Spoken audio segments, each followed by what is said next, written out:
దైవ మర్మములు. సహోదరుడు భక్తి సింగ్ గారి అనుభవంలో దేవుడు ఆయనకు బయలుపరిచిన దైవ మర్మములు. మార్చి 13. నాకు వేరుగా ఉండి మీరేమీ చేయలేరు. యోహాను సువార్త 15:5. మనము విశ్వాసముచే పునరుద్ధానపు శక్తిని పొందవలను.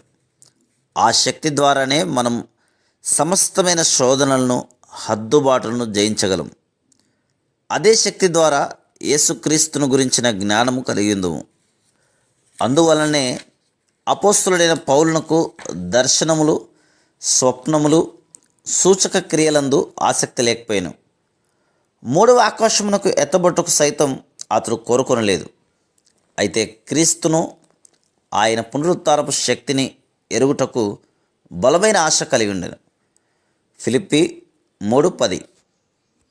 అనేక పర్యాయములు తప్పిపోయిన తర్వాతనే ఇటువంటి విశ్వాసం రాగలదు. ప్రారంభంలో ఎందుకు అనేకసార్లు ప్రార్థించవలను అని మనం ప్రశ్నించదు. ఉదయమున 10 నిమిషాలు ప్రార్థించగానే అలసిపోదు. అందువలనే విశ్వాసంలో బలహీనులంగా ఉన్నాం.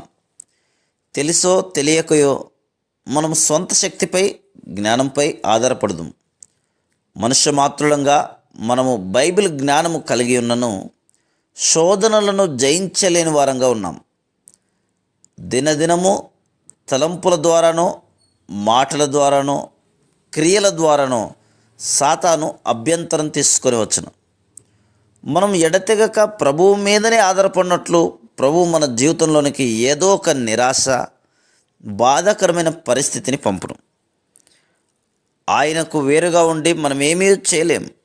యోహాను సువార్త 15:5. సమస్త కార్యముల కొరకు మనం ఆయనపై ఆధారపడదుము. సాధారణంగా పెద్ద సమస్యల కొరకే మనం ప్రభుపై ఆధారపడవచ్చును. అట్టి వైఖరి మనలను పతనమునకు నడుపును. కనుక చిన్నవాటి కొరకును, పెద్దవాటి కొరకును, ప్రతి భారము కొరకును, ప్రతి చర్య కొరకును ఆయన పునరుద్ధాన శక్తిని కోరుకొనవలెను. Praise the lord.